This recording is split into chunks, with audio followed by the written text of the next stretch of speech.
Hello friend, अभी हम लोग सीखने जा रहे हैं effect of mass of nucleus on energy of atom.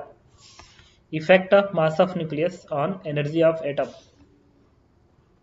तो एक न्यूक्लियस है जिसका मास m2 है, चार्ज Ze के बराबर है। और एक पार्टिकल है जिसका मास m1 है और उसका चार्ज E के बराबर है। चार्ज E के बराबर है मतलब जो मूविंग चार्ज होना चाहिए, मतलब उसमें से एक पार्ट, इनमें से ये तो न्यूक्लियस, इसका चार्ज Ze है और इसका चार्ज E के बराबर होना चाहिए, कुछ और नहीं यार। न्यूक्लियस का कुछ भी हो सकता है बट दूसरे का चार्ज E के बराबर होना चाहिए। मास इलेक्ट्रॉन के मास के बराबर जरूरी नहीं है। देखो ये तो m2 है, ये Ze है, ये m1 है बट ये E है, इसके साथ कोई और फैक्टर नहीं लगा हुआ।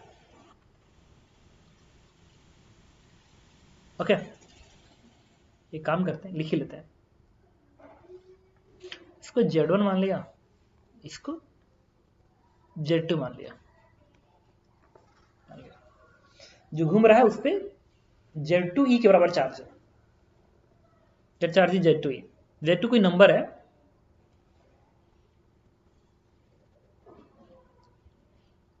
ठीक है। चलिए हम क्या कहेंगे कि सबसे पहले कि अगर इसका मास और इसका मास कंपेरेबल है या नहीं भी है, तभी भी ये पूरा सिस्टम जो होगा अपने सेंटर ऑफ मास के वर्ड सर्कुलर मोशन करेगा। तो ये सेंटर ऑफ मास मान लो यहाँ पे मोशन करेगा। और सपोज करो मैं इस पार्टिकल के मोशन को ऑब्जर्व कर रहा हूँ जिसकी वेलोसिटी, तो क्या होगा, ये पार्टिकल इस सर्कल पे घूमेगा, ये जो पार्टिकल होगा वो इस रेडियस से घूमेगा और ये पार्टिकल सिर्फ इस रेडियस से घूमेगा, इस रेडियस से घूमेगा। तो जो सर्कल बनेगा उसको अगर मैं दिखा दूं तो ऐसे दिखेगा, देखना।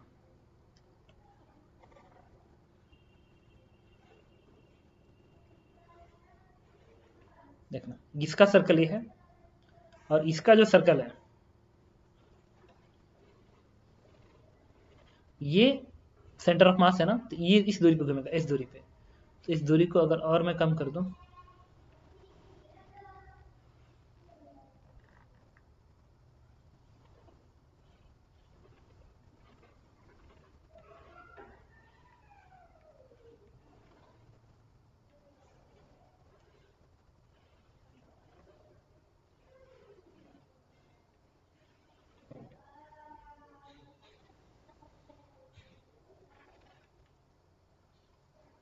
देखो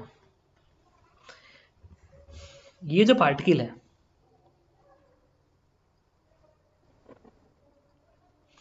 तो Z1 है, ये वेट करना, ये इतने रेडियस घूमेगा, इसका रेडियस इतना होगा।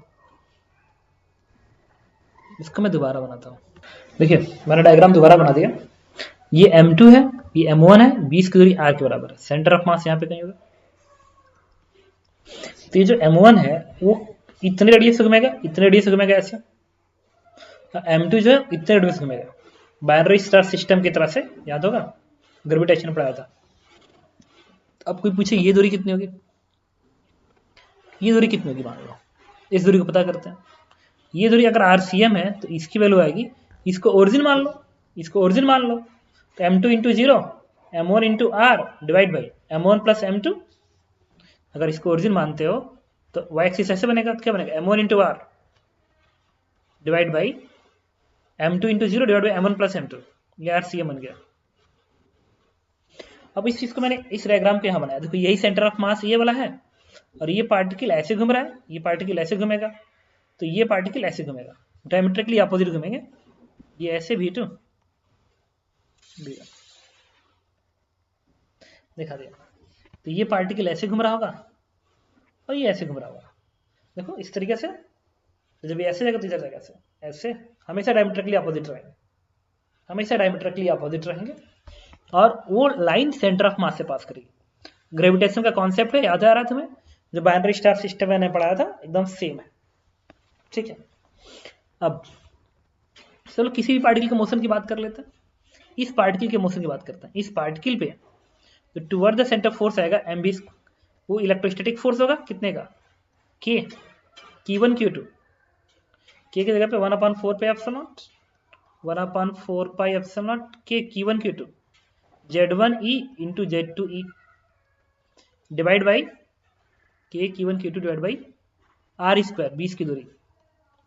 ये तो बनेगा, ये वाला इस पे जो फोर्स लगेगा के Q1 Q2 by B sorry R का स्क्वायर इज इक्वल टू इस पार्टिकल पे M B square by R, तो m2 इंटू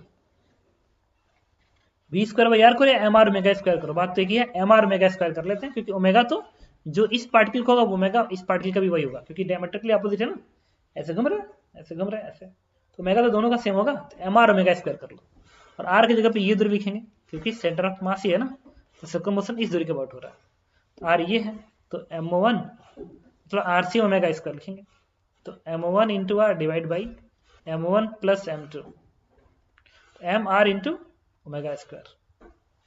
ओके, इससे इक्वेशन नंबर 1 आ गया। अब क्या करेंगे, एंगुलर मोमेंटम क्वांटाइजेशन लगाएंगे, इस सिस्टम का net angular momentum equals to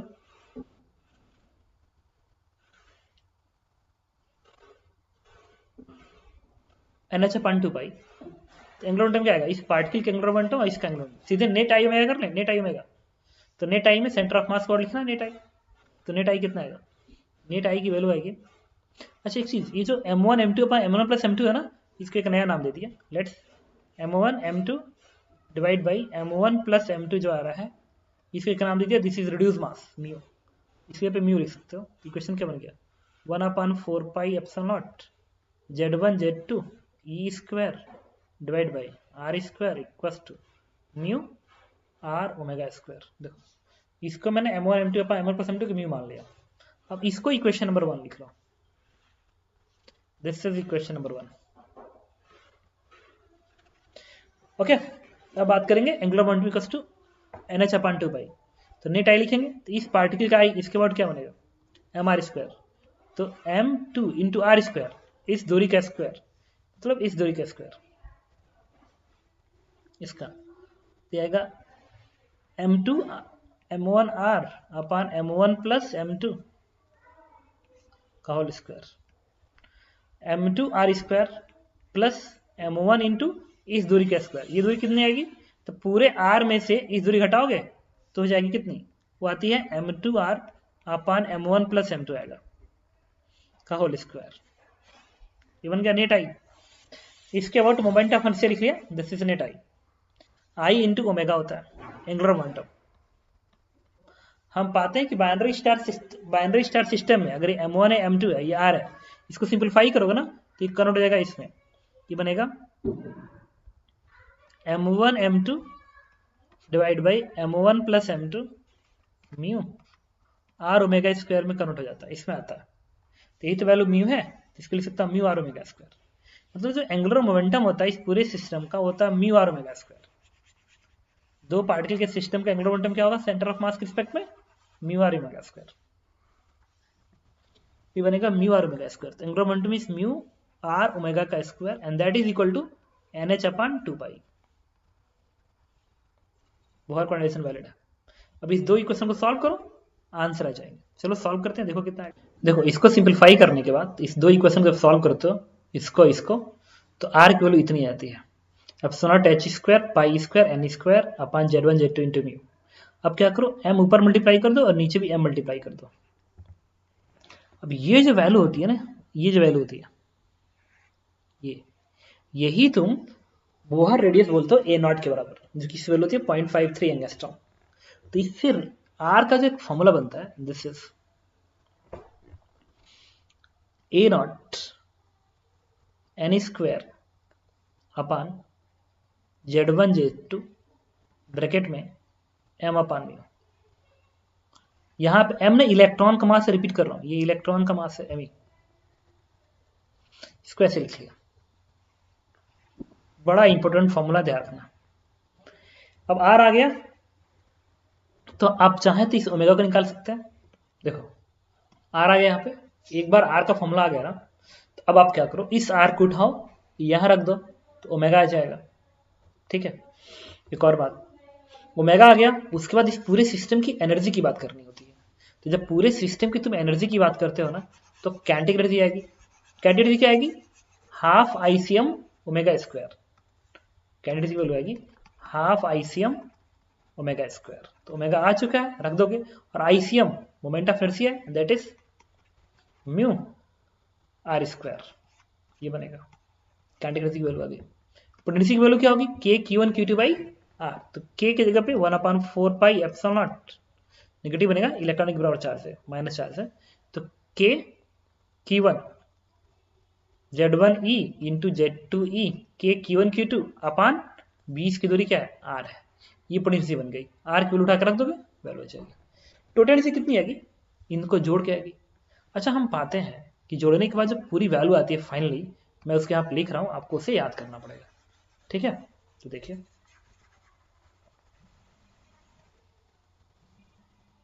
okay, तो जब आप उस फॉर्मूले को सॉल्व करते हो तो NH सेल का रेडियस इस फॉर्मूला को करता है। एनर्जी का फॉर्मूला एग्जैक्टली वैसे ही है, ई बराबर माइनस के प्लस यू बाई टू, ये वाला equal to U by two. और टोटल एनर्जी की फॉर्मूला होता है minus R S C Z1 Z2 upon N का square, N mu upon N. और आर एस सी इतनी होती है। इतनी चीजें आपको याद रखना पड़ेगा, ठीक है, कि न्यूक्लियस के इफेक्ट का असर, ठीक है। तो इस चीज का आपको ध्यान रखना पड़ेगा। अब इसकी अगर वैलिडिटी आपको चेक करनी हो इलेक्ट्रॉनिक में, तो आप कर सकते हो। कैसे, मान लो एक इलेक्ट्रॉन है जिसका मास, अच्छा ये जो m है ना, ये इलेक्ट्रॉन का मास, रिपीट कर रहा हूं, this is the mass of electron. बाकी सब तो समझ रहे हो, n क्वांटम नंबर है, n क्वांटम नंबर है, यू म्यू क्या है, म्यू है m1 m2 अपान m1 प्लस m2, ठीक है। ए नॉट बोहर रेडियस है जिसकी वैल्यू होती है 0.53 एंगस्ट्रॉम, ठीक है, ओके। अब इलेक्ट्रॉन पे वेरीफाई करते हैं। इलेक्ट्रॉन का मास सेम ही होता है, और न्यूक्लियस का मान लो मास, हाइड्रोजन में क्या होता है, प्रोटॉन का मास होता है, तो तुम m प्लेस कर दो। देखो, तो ये m है, और क्वेश्चन में m जो होता है it is greater than me, बहुत ज्यादा होता है, क्योंकि पीछे रिड्यूस मास क्या होगा, तो capital M me divide by capital M plus me। तो यहां से कैपिटल M कॉमन निकाल लो, तो क्या बनेगा, me, यहां से कैपिटल M बाहर, कैपिटल M बाहर, यहां से बनेगा 1 प्लस me अपान m। लेकिन m तो me से बहुत ज्यादा है, तो अप्रोचिंग 0 हो गई, मतलब वैल्यू me आ गई, रिड्यूस मास me बन गया। और जो ये होता है z, तो z ही रहता है, Z1 Z2 है ना, तो Z2 Z बराबर आता है, और Z1 किसके बराबर आता है, 1, माइनस ही का चार्ज है ना, तो Z1 1 हो जाएगा, और Z2 तो Z हो जाता है, ZE, याद करो, ZE न्यूक्लियस लिखते थे, और इलेक्ट्रॉन पे E होता था, तो Z1 1 हो गया, Z2 Z हो गया।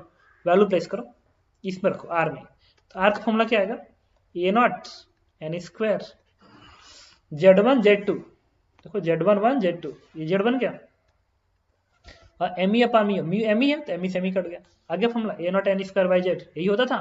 हाँ, अब बात करेंगे एनर्जी का, तो एनर्जी में क्या था, लिखो, इसमें वैल्यू प्लेस करो, तो R H C Z1 Z2 Z square बनेगा अपान एन स्क्वायर बनेगा, और म्यू एम ई है, बन गया R H C upon Z square by N square, बनता था, समझ गए तुम।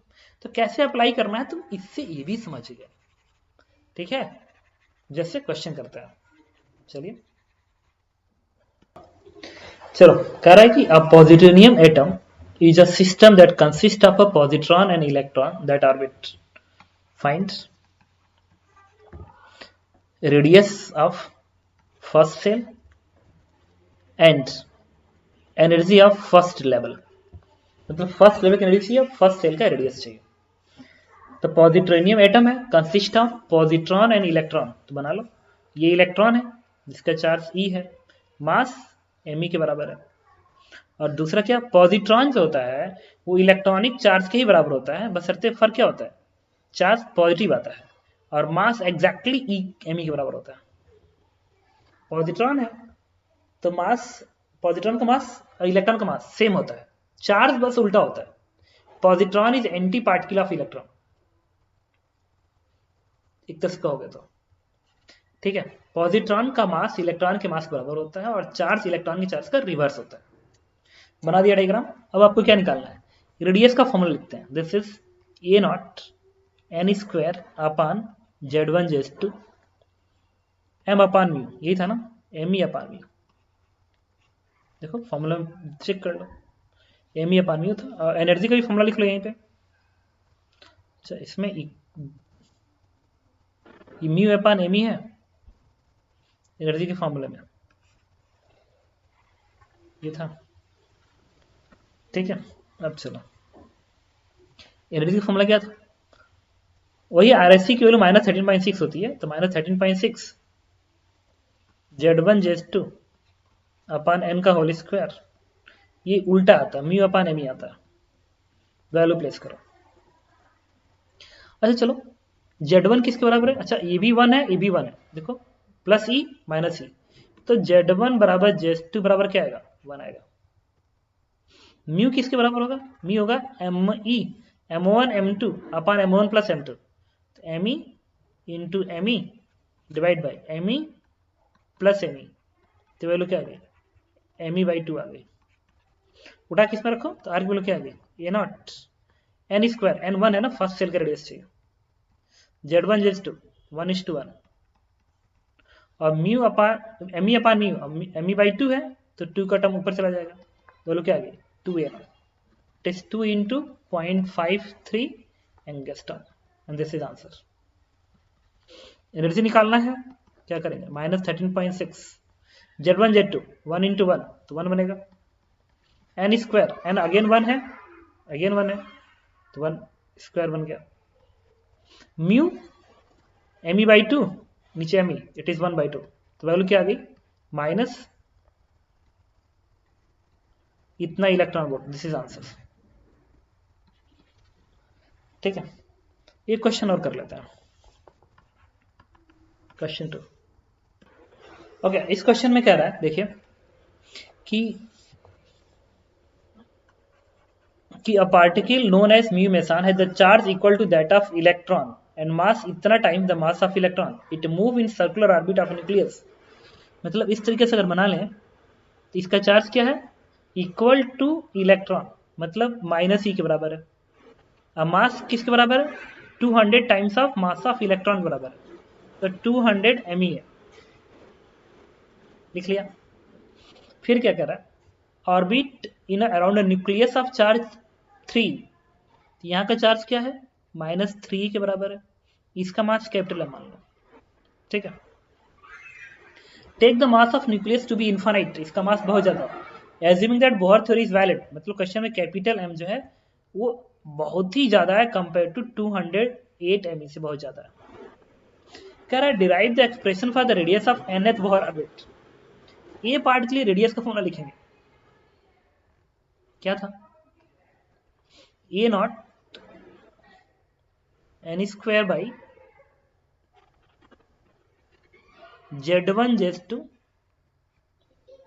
एम ई अपान म्यू था, देखो एम ई अपान म्यू था, लिख लो। और एनर्जी का फॉर्मूला क्या था, ये भी लिख लो, -13.6 Z1 Z2 अपान एन का होल स्क्वायर, ये म्यू अपान एम ई था, वैल्यू प्लस करो। अच्छा ए नॉट एन का टर्म रहने देंगे, Z1 Z2 कंपेयर करो, ये Z1 था ये Z2 था, तो Z1 कितना आ गया 1, Z2 क्या आ गया 3, तो Z1 1 Z2 3, म्यू एम ई पता है, म्यू निकालना पड़ेगा, म्यू की जो वैल्यू होगी this is 208 M E into capital M plus 208 M ई।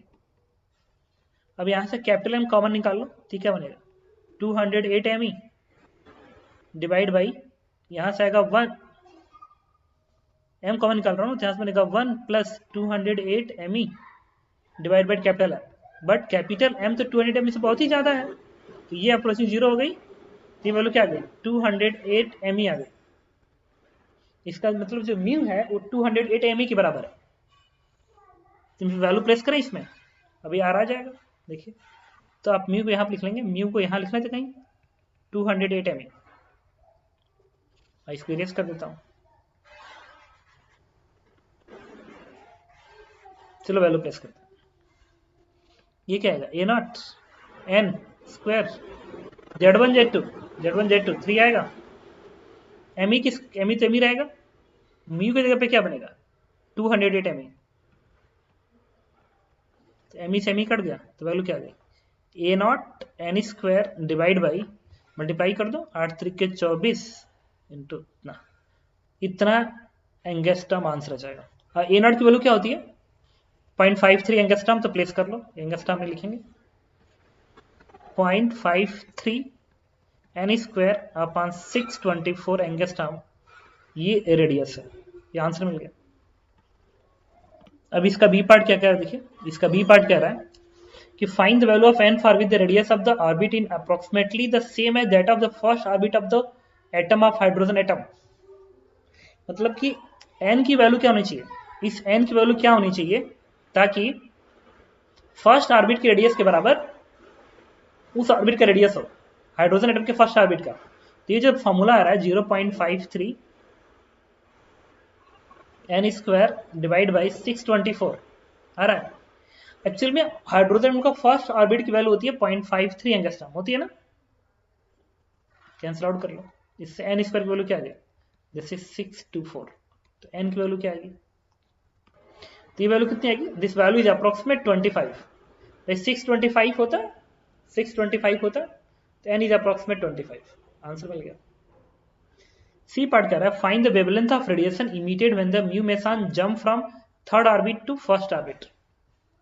ठीक है, तो क्या करोगे, सी पार्ट के एनर्जी निकाल लो, थर्ड की एनर्जी में से किसकी एनर्जी घटानी है, थर्ड टू फर्स्ट, थर्ड की एनर्जी में से फर्स्ट एनर्जी घटा दो, आगे डेल्टा ई, लैम्डा क्या होगा 12400 divide by delta E in electron volt, answer आ गया।